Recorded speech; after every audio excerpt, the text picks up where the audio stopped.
सेबी ने equity category के जो म्यूचुअल फंड्स हैं उनको डिफरेंट इक्विटी म्यूचुअल फंड्स हैं उनको डिफरेंट कैटेगरीज में डिवाइड कर दिया है ताकि निवेशक जो लोग हैं उनको फंड की कैटेगरी देख के समझ में आ जाए कि वो फंड जो है या वो म्यूचुअल फंड स्कीम जो है वो किन टाइप के या किन प्रकार की कंपनियों में निवेश करता है।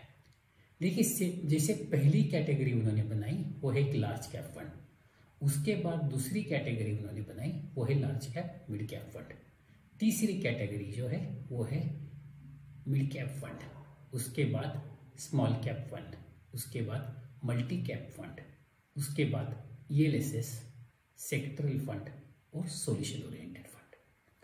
आज हम लोग एक large cap mid cap fund का रिव्यू करने वाले हैं।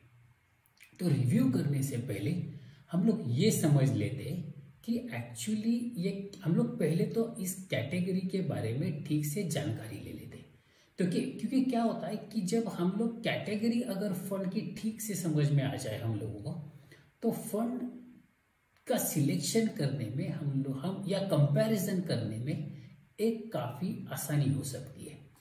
तो आज हम लोग रिव्यू करेंगे एक large cap mid cap category का फंड, लेकिन सबसे पहले जान लेते कि ये large cap mid cap category क्या है। देखिए, लार्ज कैप मतलब मार्केट कैपिटलाइजेशन के हिसाब से जो पहले 100 कंपनीज आती है वो लार्ज कैप में आती है। फिर 101 से लगा के 250 तक जो कंपनी है मार्केट कैपिटलाइजेशन के हिसाब से वो मिड कैप में आती है। तो लार्ज कैप मिड कैप में क्या होता है कि 1 से लगा के 250 मतलब 250 जो कंपनीज है, इन्हीं में से कंपनीज में से एक फिक्स्ड अलोकेशन करके जो स्कीम निवेश करती है वो scheme large cap mid cap category में आती है। अभी यहाँ पे सेबी ने जो इन स्कीम पे रिस्ट्रिक्शन दिया है वो ये है कि ऐसे फंड्स को, large cap mid cap category के फंड्स को कम से कम 35% जो है 35% ये लार्ज कैप में निवेश करना ही है, कम से कम 35%। उसके साथ ही कम से कम 35% निवेश जो है वो उनका मिड कैप कैटेगरी मतलब 101 से लगा के 250 तक ये जो कंपनीज है इनमें निवेश करना ही है। और तीसरा जो है कि उसके बाद जो 35% यहाँ पे 35 और जो बाकी है वो फिर स्मॉल कैप में, डेट में या किसी भी बाकी इसमें निवेश कर सकते हैं। अभी देखिए कैसे होता है कि लार्ज कैप जो है वो उनकी रिस्क अगर देखी जाए, क्योंकि टॉप 100 कंपनीज हैं, ये कंपनीज मार्केट में एक लीडर होती है, उनका जो सेगमेंट है या फिर उनका जो बिजनेस है उसमें ये लोग एक लीडर होते हैं, तो उनका रिटर्न और उनकी प्राइस एक स्टेबल होती है। तो ये जो फंड्स है लार्ज कैप फंड वो कम रिस्की होते हैं compare to large cap mid cap fund, और मिड कैप फंड के compare to large cap mid cap fund है ये कम रिस्की हो गए, और मिड कैप फंड जो है वो स्मॉल कैप फंड के कंपेयर टू कम रिस्की हो गए।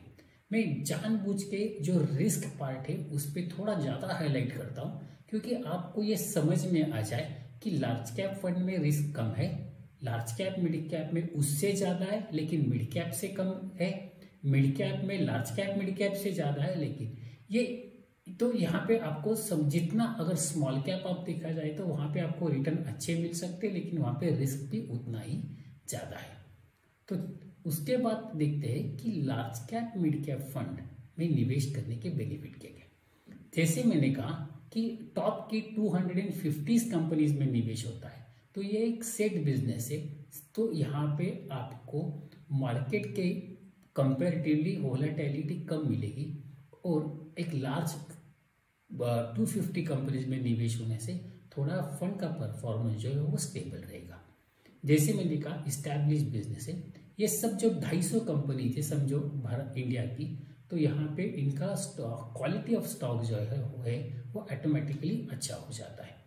इनमें से काफ़ी कंपनीज जो है जो उनके अगर सेक्टर में देखे जाए तो एक लीडर होती है। जैसे आपको अगर पेट्रोलियम में देखा जाए तो रिलायंस इंडस्ट्री एक लीडर की तरह होती है। बैंक में देखा जाए, HDFC देखा जाए तो बैंकिंग, प्राइवेट बैंकिंग सेक्टर में HDFC एक लीडर है।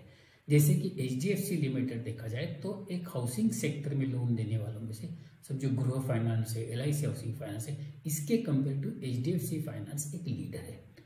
दूसरा बेनिफिट ये होता है कि ये जो बड़ी कंपनियां होती है यहाँ पे इनका कॉर्पोरेट गवर्नेंस जो होता है वो एक अच्छे क्वालिटी का होता है। मतलब ठीक है, किसी भी कंपनी का परफॉर्मेंस और ट्रांसपेरेंसी और जो रिटेल के निवेशक है उनके हिसाब से जो फेयर बिजनेस है वो एक बड़ी कंपनियों में अच्छा हो सकता है।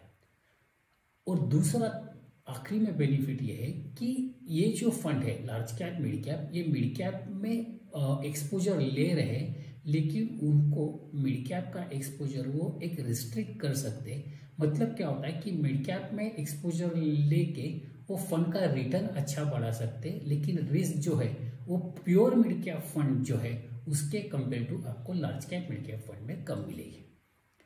अभी लेते हैं इस कैटेगरी की पूरी इंफॉर्मेशन।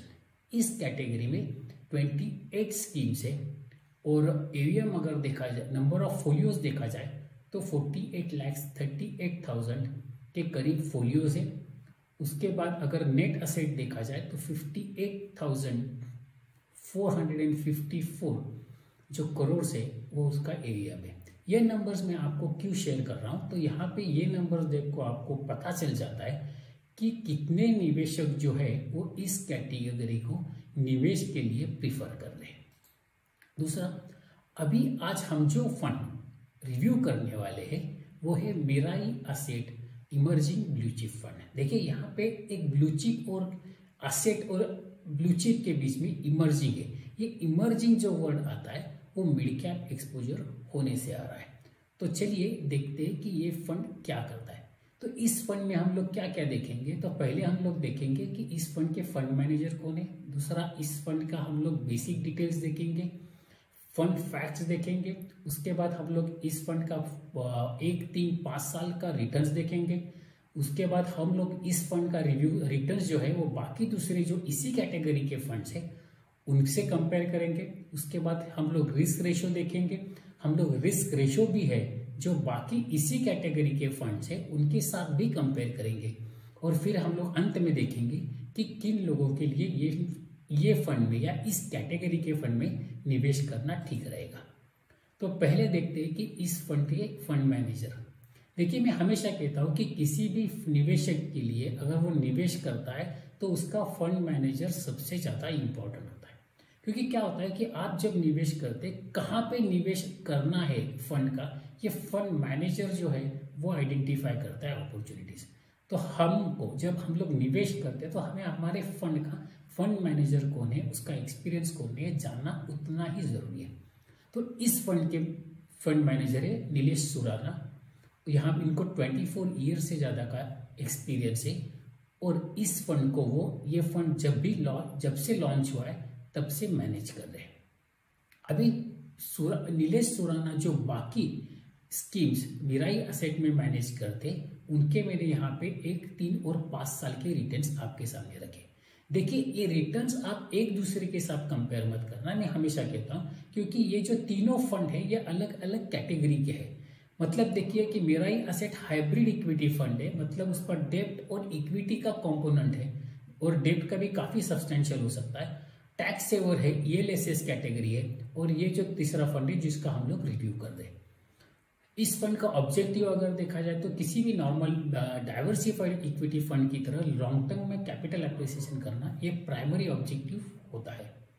असेट एलोकेशन की बात करें तो इस फंड को 70 to 100% जो है वो उनका इक्विटी में एलोकेशन रहेगा। 35 to 65% large cap, 35 to 65% mid cap, 0 to 30% small cap या लार्ज कैप मिड कैप, और 0 to 30% इनका जो है वो मनी मार्केट या डेब्ट प्रोडक्ट में निवेश हो सकता है। फंड की फैक्ट्स जान लेते। असेट अंडर मैनेजमेंट 11,942 करोड़ है एज ऑफ 31 सितंबर 2020। डेट ऑफ इंसेप्शन जो है 9 अगस्त 2010 का फंड है। Benchmark index Nifty large cap mid cap 250 है। Category large cap mid cap है। अभी जो फंड है, ये फंड में इन्होंने नया सब्सक्रिप्शन के लिए अभी आप सब्सक्राइब नहीं कर सकते, इन्होंने नया सब्सक्रिप्शन बंद कर दिया है। जिनका एसआईपी चालू है उनका एसआईपी वैसे कंटिन्यू हो सकता है। अभी यहाँ पे देखिए, मैं इस फंड का रिव्यू क्यों कर रहा हूँ कि जो लोग निवेश कर चुके हैं इस फंड में, उन लोगों को पता चले कि इस फंड का परफॉर्मेंस कैसे चल रहा है। एक्सपेंस रेशियो 1.74% एज ऑफ 30 सितंबर। मॉडरेटली रिस्क हाई है क्योंकि एक डाइवर्सिफाइड इक्विटी पर एग्जिट लोड जो है वो आपका 1 साल के अगर अंदर एग्जिट करते तो 1% है। असेट एलोकेशन देखा जाए तो 97.95% इक्विटी में है, लार्ज कैप 57%, मिड कैप 36.06% और स्मॉल कैप 4.43%। और कैश और डेप्ट में जो है 1.05% है। अभी देखिए पोर्टफोलियो देखते हैं। मैं यहाँ पे जो जितनी टॉप 10 कंपनीज में होल्डिंग है उनका मैंने यहाँ पे परसेंट लिखा हुआ है, और टॉप 10 सेक्टर्स का भी मैंने यहाँ पे परसेंट लिखा हुआ है। टोटल नंबर ऑफ शेयर जिनका इनका निवेश है वो 60 है। ये मुझे थोड़ा नंबर ज्यादा लगता है यहाँ पे।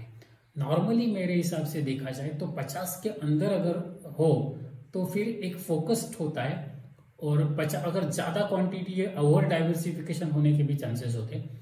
माइट भी ऐसा हुआ होगा इस फंड के साथ, क्योंकि बीच में मार्च में एक मार्केट जोर से गिरने की वजह से काफी अच्छे जो शेयर्स थे वो काफी सस्ते रेट में मिल रहे थे, तो शायद उसी चक्कर में इनके पास 60 तक अगर बन गया होगा तो कुछ कह नहीं सकते।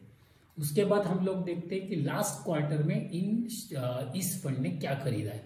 तो यहाँ पे 4 कंपनी जो है वहां पे उन्होंने खरीदा है। भारत पेट्रोलियम है, HDFC है, एवेन्यू सुपरमार्केट और बाटा इंडिया। यहाँ पे मैंने इनका सेक्टर और एलोकेशन भी आपके सामने दिया हुआ है। लास्ट क्वार्टर में मतलब कि जुलाई से लगा के सितंबर 8 तक इन्होंने कौन से शेयर अपने फोलियो से निकाले हैं उनके नाम मैंने यहाँ पे दिए हुए। उसके बाद परफॉर्मेंस हम लोग कंपेयर कर लेते कि पीयर परफॉर्मेंस के हिसाब से इनका परफॉर्मेंस कैसा है। तो यहाँ पे मिराई असेट जो 2 नंबर पे मैंने यहाँ पे दिया, और बाकी इसी कैटेगरी के फंड्स और साथ ही में इस कैटेगरी का जो इंडेक्स है उसका मैंने 1, 3, 5 और 10 साल का जो परफॉर्मेंस है वो आपको कंपेयर के लिए दिया हुआ है। इंपॉर्टेंट रेशियो देख लेते तो मिराई असेट का जो रेशियो मैंने यहाँ पे लिखा है, कोटक इक्विटी अपॉर्चुनिटीज है, और बाकी जो स्क्रिप्ट्स है यहाँ पे भी मैंने उनके जो रेशियोज है वो यहाँ पे दिए हुए। स्टैंडर्ड डेविएशन, शार्प रेशियो, अगर मिराई एसेट की बात करें तो स्टैंडर्ड डेविएशन 22.38 पे है, शार्प रेशियो 0.2% है, सॉल्टिनो 0.22, बीटा जो है वो है 1.02, अल्फा 2.25 और आर स्क्वायर 0.95। यहाँ पे अगर देखा जाए तो जहाँ पे बीटा की जो वैल्यू है वो हमेशा किसी भी फंड की जो बीटा एक एक्चुअली रिस्क रेशियो है, तो क्या होता है कि आपका फंड इंडेक्स के हिसाब से कि अगर इंडेक्स 10% मूव करता है तो आपका फंड कितना मूव करेगा, तो ये बीटा आपको वो वैल्यू देता है। तो जब बीटा आपका ज्यादा से ज्यादा 1 होना चाहिए, क्योंकि देखिए कि अंडरलाइन जो आपका इंडेक्स है ज्यादा से ज्यादा आपका फंड उसके इतना ही वोलाटाइल रहे, उससे ज्यादा ना रहे। लेकिन यहाँ पे अगर देखा जाए तो इसका बीटा थोड़ा मुझे ज्यादा लग रहा है, 1.02% है। बीटा नॉर्मली 1 से जितना कम हो उतना अच्छा। इसका मतलब क्या होता है बीटा का, कि समझो मार्केट 10% से गिरा तो आपका जो फंड है वो करीब 9% से गिर सकता है या 8% से गिर सकता है, अगर आपका बीटा 0.9 है, 0.8% है। लेकिन अगर मार्केट अगर 10% से गिरा और आपका बीटा 1 से ऊपर है, मतलब आपका बीटा 10% से ऊपर गिरेगा, या फिर मार्केट 10% से ऊपर जा रहा है तो आपका अगर बीटा 1 से जाता है तो उतना ज्यादा वोलेटिलिटी वो दिखाएगा। उसी अभी देखिए कि यहाँ पे मैंने आपको इस फंड की पूरी जानकारी दे दी है। यहाँ पे आप ये देखते हैं कि कौन से निवेशक है वो इस फंड में निवेश कर सकते हैं। देखिए, जो निवेशक नजदीक में आने वाली मार्केट की उथल पुथल से उनको फर्क नहीं पड़ेगा, ऐसे निवेशक डाइवर्सिफाइड इक्विटी में निवेश कर सकते हैं। दूसरा, जो निवेशक लॉन्ग टर्म में जो इन्फ्लेशन है उनको बीट करना चाहते हैं, ऐसे निवेशक ऐसे फंड में equity diversified large cap mid cap fund में निवेश कर सकते हैं।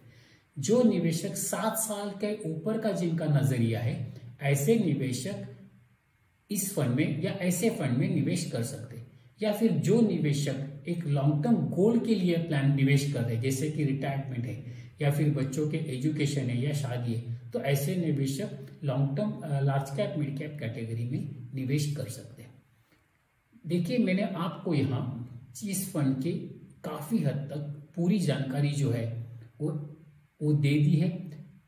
अब मुझे लगता है कि अगर आपके पास ये फंड है या आप निवेश कर रहे हैं या आपका SIP चल रहा है, तो आपको ये वीडियो देख के क्लियर आइडिया आ जाएगी कि ये फंड में क्या चल रहा है। उसी के साथ मैं कहना चाहूँगा कि अगर आप इस चैनल पे नए आए हैं और आपने अभी तक सब्सक्राइब नहीं किया है, तो कृपया सब्सक्राइब जरूर करना। सब्सक्राइब करने के बाद बेल आइकॉन दबाना ना भूलना, क्योंकि जब भी मैं नया कोई वीडियो पोस्ट करता हूँ, अगर आपने बेल आइकॉन दबाया हुआ है तो आपको उसका एक अलर्ट मिल जाता है, तो आप वो वीडियो मिस नहीं करते। मुझे लगता है कि आज का ये वीडियो आपके लिए यूजफुल होगा। अगर आपको लगता है किसी आपके फ्रेंड के लिए भी यूजफुल होता, तो आप उसको शेयर कर सकते। आपको अच्छा लगा हो तो लाइक कर सकते, ताकि हम लोग और मोटिवेट होकर और अच्छे वीडियो आपके लिए लेके आए। Thank you very much.